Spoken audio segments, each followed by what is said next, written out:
The anger, which is a result of the killing of George Floyd, has really taken our country by storm here in America.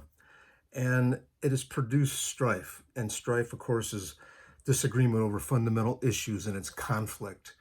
And we talked about it last night when we did our Pray for America.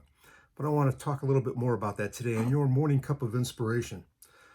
You know, it's interesting that when anger hits, it can escalate so fast.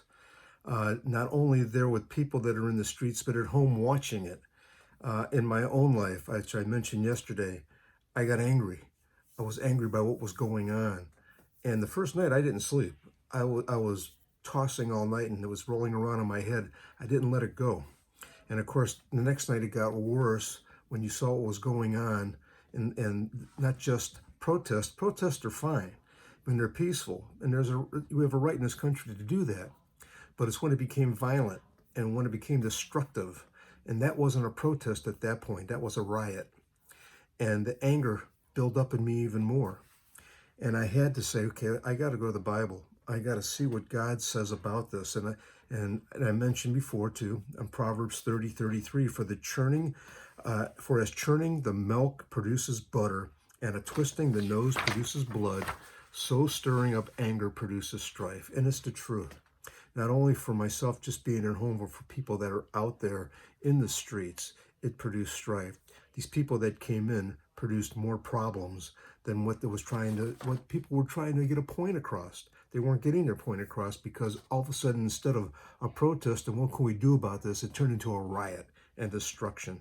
And all it does is destroy us, destroys our city, destroys our homes.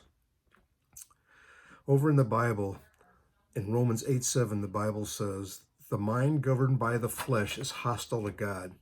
So, it's a sinful nature is always hostile to God.